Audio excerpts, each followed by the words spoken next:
Hello and welcome to Dialogue. China and Southeast Asian countries, known collectively as ASEAN, have just upgraded their free trade agreement at a recent gathering in Malaysia. The new pact expands cooperation into key emerging areas: the digital economy, green trade, and supply chain connectivity. Alongside the ASEAN Summit was the Regional Comprehensive Economic Partnership Leaders Summit, the first meeting of RCEP leaders since the agreement was signed 5 years ago. So what do we know about the key outcomes of this year's summit? How important are they amid today's turbulent global trade environment? And what new opportunities could this upgraded FTA bring, not only for ASEAN and China, but for the wider region as well? Join us for today's discussion live from Beijing. I'm Xu Qinduo.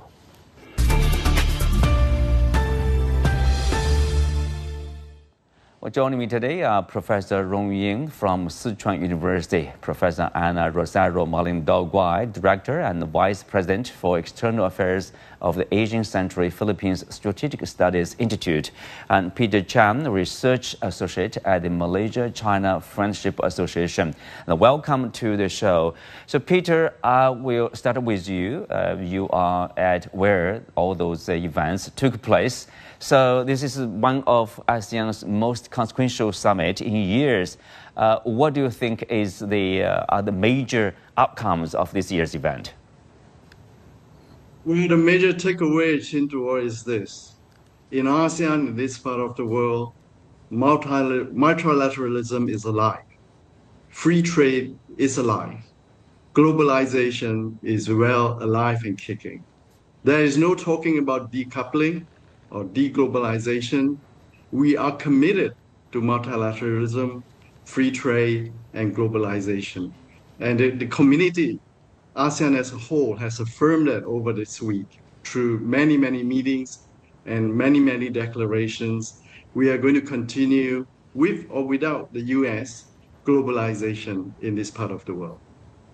A strong message there. And, maybe because of that, Timor-Leste has officially become ASEAN's 11th member, the bloc's first expansion since the 1990s. We see the videos, of this country's working staff, celebrating the event with tears, that went viral. There's a reason, right? What do you see as this new expansion here? Yeah, just to give also my perspective on what are the major achievements of the ASEAN Summit that just recently concluded in Malaysia in Kuala Lumpur. I think you mentioned that one of this really is the accession or the acceptance as a member of ASEAN of East Timor, which is actually a very important undertaking, or what happened in the ASEAN Summit, precisely because this provides some kind of legitimacy in terms of sovereignty as far as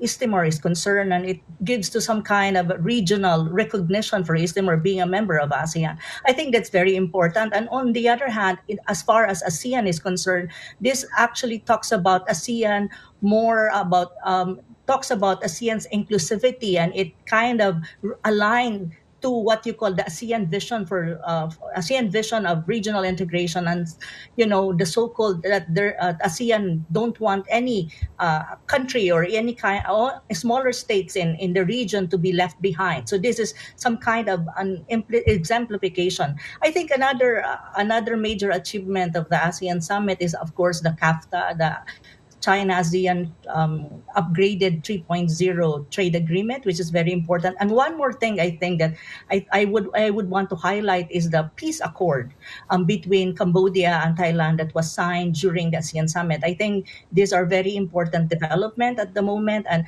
of course, I would also agree with Peter that, in ASEAN and in our region in Asia Pacific, multilateralism is very much alive, globalization is alive, and partnership and regional integration is very much alive, even though external forces will not agree to this. But as far as Asia Pacific is concerned, of course, Southeast Asia is included in that. China is included in that.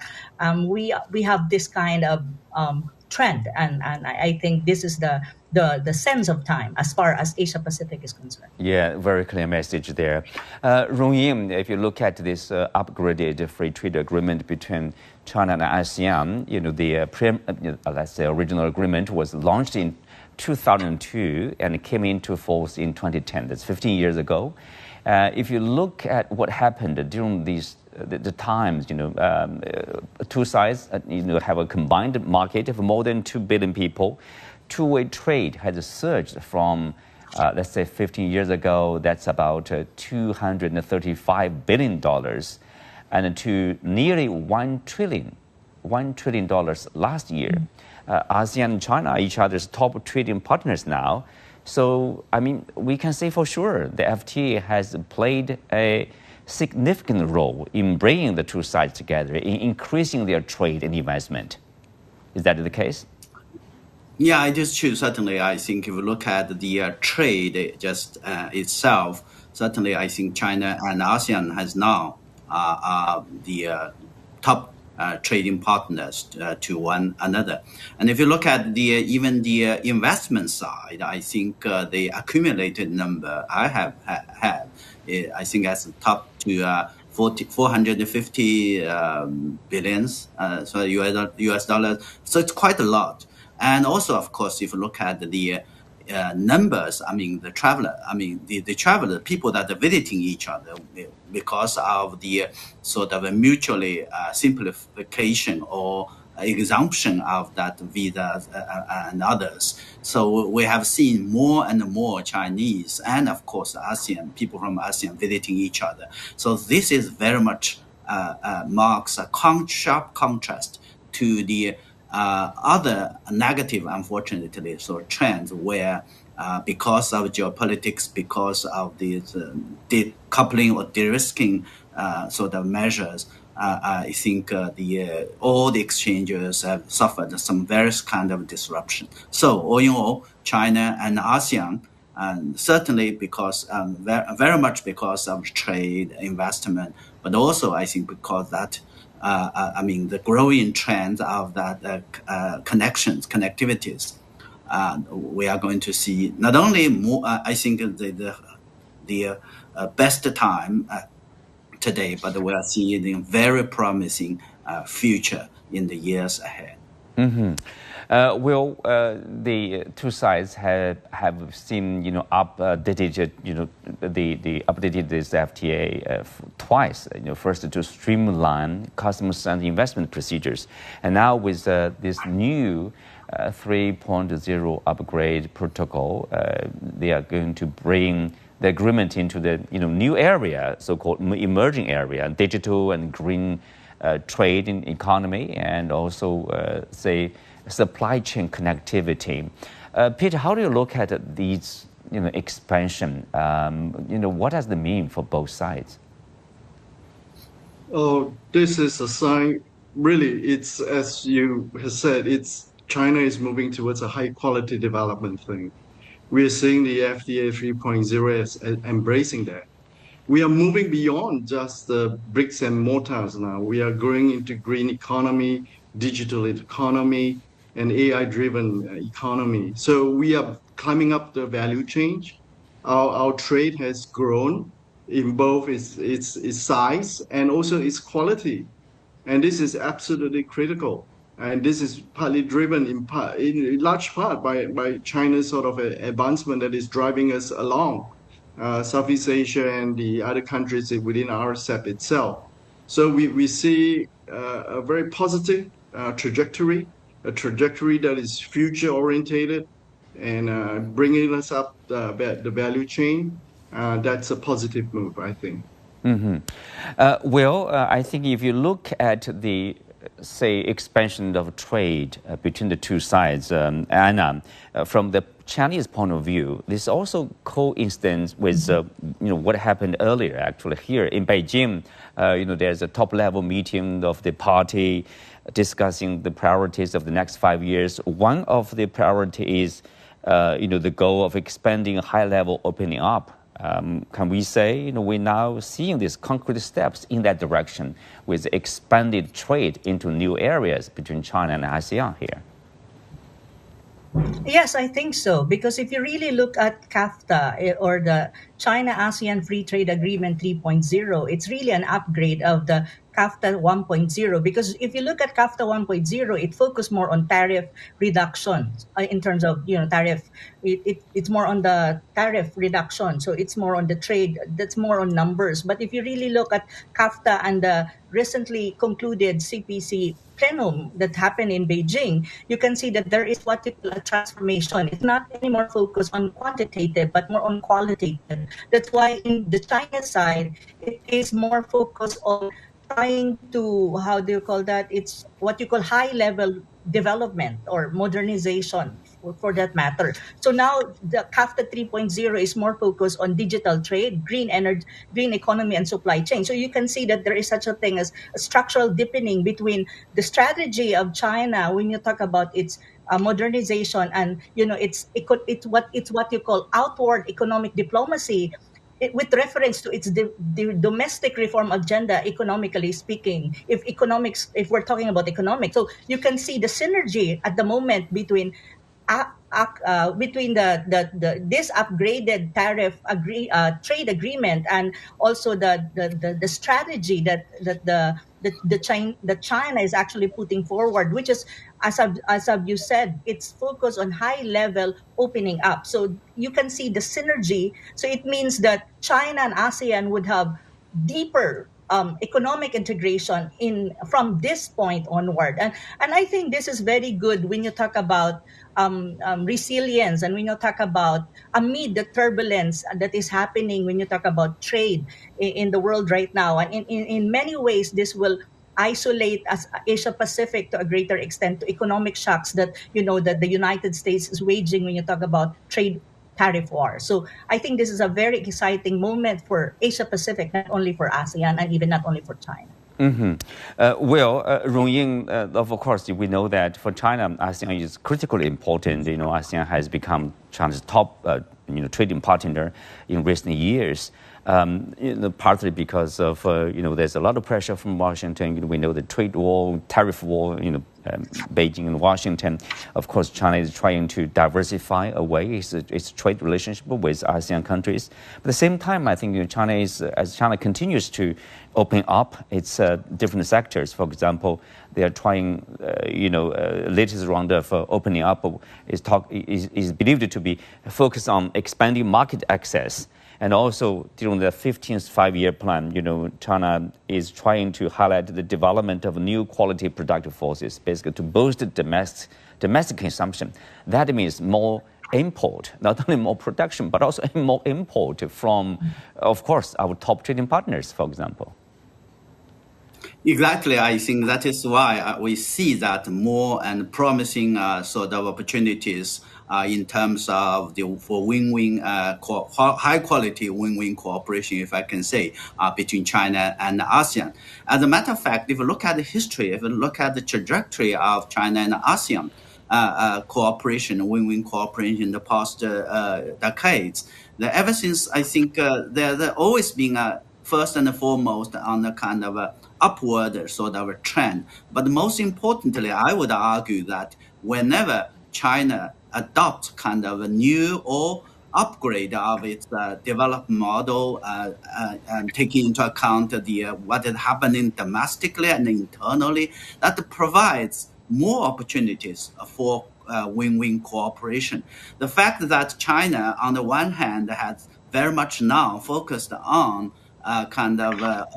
build up kind of a dual circulation sort of pattern, focusing very much on domestic and also in the meantime for high level opening up, provide more opportunities for China and ASEAN win-win cooperation. That's exactly the reason why the FTA, the protocol, upgrade protocol of FTA 3.3.0 that is going to be implemented by this year is going to provide is significant.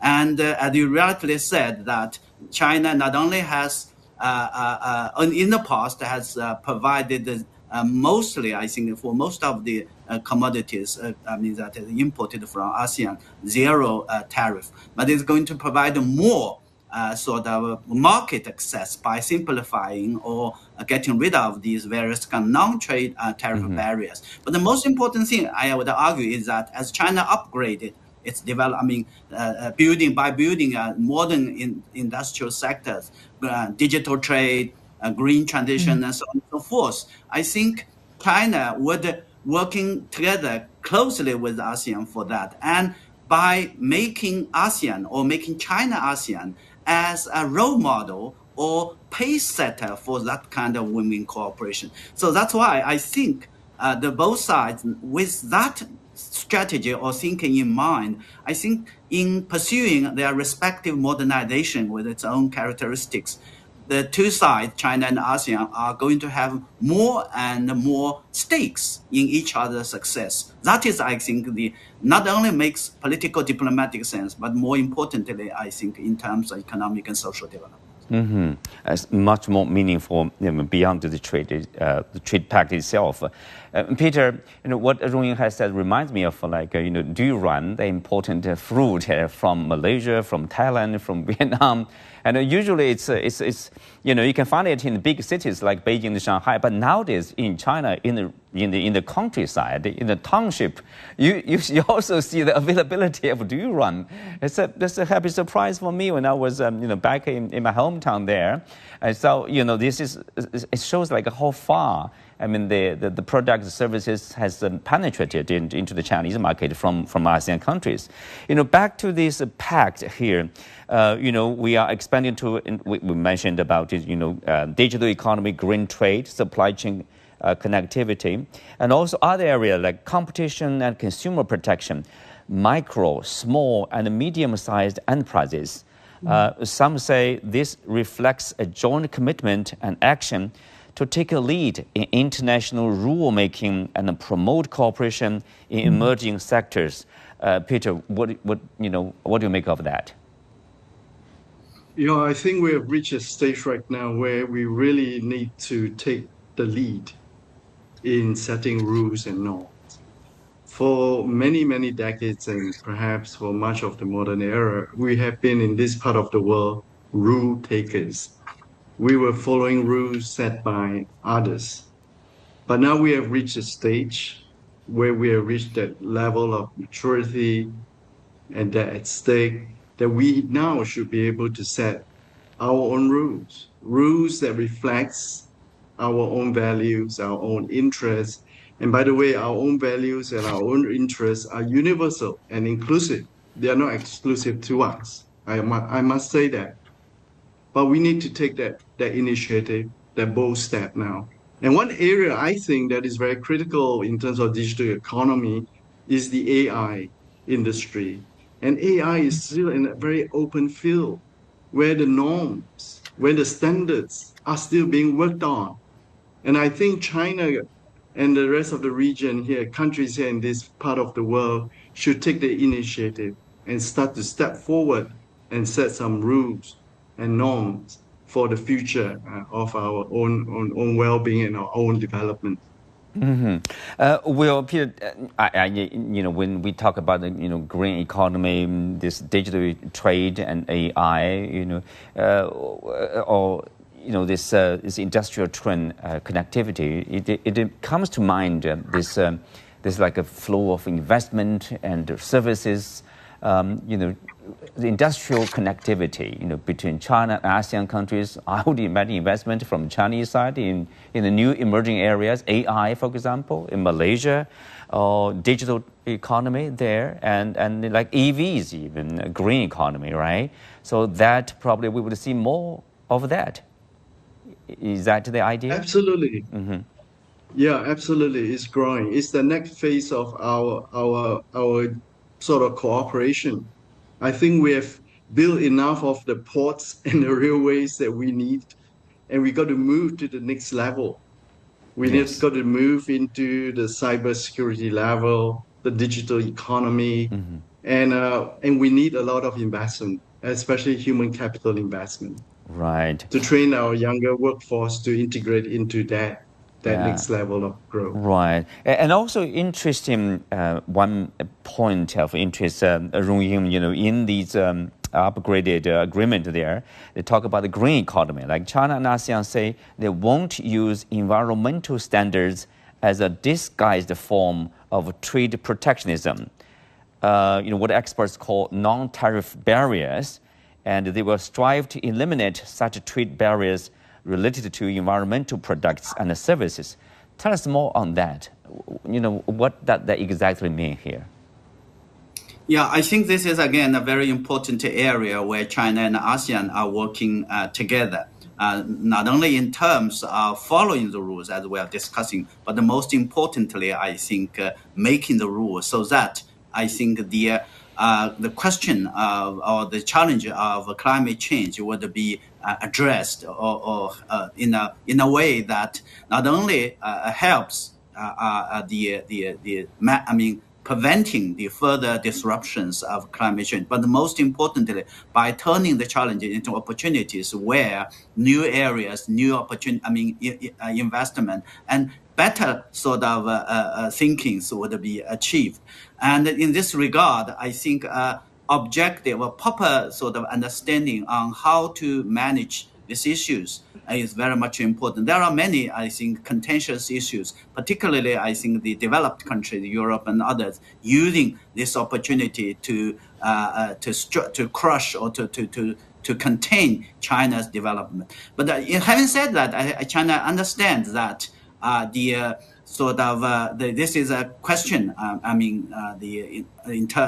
Very much related to how to strike a balance between the productive, the capabilities or capacity of production and the need for transition or transformation toward that. So this is very much again related to the larger issue, the bigger issues of fighting, managing the climate change. In this regard, I think we can only count on ourselves, which again, very much is now becoming an important area, one of the important areas for win-win cooperation. That, in the end, in the long run, is going to make a huge difference certainly for us, but also for the region and the world at large. Mm-hmm. Well, in addition to this ASEAN Summit, we see this, RCEP Leaders Summit, the first of such, since it was signed 5 years ago. So, and, this comes as the protectionism or new tariff measures are once again reshaping trade flows. Do you see any message coming out of this, the timing of this meeting about this region's confidence in multilateralism and free trade? Yes, I think the RCEP Leaders Summit coinciding with the ASEAN Summit and even the upgrading of CAFTA 3.0 is not only symbolic, but I think it's very strategic. For me, what I see in terms of messaging between China, between ASEAN member states and other members of RCEP or the Regional Comprehensive Economic Partnership is that, in this part of the world, there is such a thing. And these countries are committed to what you call openness. It's committed to what you call regional integration, and especially economic. And it means that cooperation and partnership, they put premium on this kind of values. And I think there is a what you call a collective reaffirmation in the faith of multilateralism and regionalism. I think these are the message that I was able to get when I saw and I read in the papers that there was a RCEP leaders meeting. And I think this is also one way of looking at, the push of ASEAN member state and ASEAN as a bloc in trying to push and trying to, to tell the world that, there is such a thing as ASEAN centrality. And amidst the turbulence in the world, when you talk about trade protectionism and all of these challenges, geopolitical challenges that we're facing, ASEAN is in the forefront of all of this, regional integration and even economic partnership that is happening, not necessarily only with China, but even with other partners in the region. So this is the message that I got in this very momentous, also it's like a side-by-side kind of, event, which is very important in this part of the world. Yeah. Well, Peter, given this centrality, the major principle for ASEAN countries, and also we talked about is being inclusive. ASEAN has trade partners not only in China, Japan, South Korea, Australia, also in the United States. The U.S. President Trump was there. During his presence, he signed basically 4 trade agreements with during this meetings. But according to Reuters, the White House later confirmed those agreements did not include a significant tariff reduction for countries such as Cambodia, Malaysia, Thailand, and Vietnam, but merely left room for future exemptions of certain products, I believe. How do ASEAN and other countries perceive such U.S. commitments? That seems more about promise of continuing trade, of course, but in the substantial level, it's about tariff still. I think we are receiving this news with some cautious optimism, but with a great dose of skepticism, I must say. We have to see, after the declarations or agreements have been signed, what comes through. Based on our past experiences, sometimes this declaration doesn't really turn out into actions per se. I think countries in the regions has learned that, we obviously want to continue to engage everyone, including the United States, but we also have to be realistic based on the historical records that we have had, whether all that has been promised will be delivered. So I would say that we are receiving all these high-sounding agreements with lots of skepticism. Yeah, Rong, of course, the tariffs not only on ASEAN countries, but also China. I would say China is affected. ASEAN countries are also affected. That's a fact. According to one report by a think tank, saying that the ASEAN's GDP that would be affected by about 2.3%, and also employment also was affected, 5.9% drop. So maybe this is why, or this is the way to respond to that kind of pressure, by strengthening, by working together closely, by having more free trade and more free flow of investment and a stronger, more resilient industrial chain between ASEAN and other countries, other partners, including China here? Yeah, that's exactly, I think, the significance of the sort of the agreements and the messages coming out of this summits.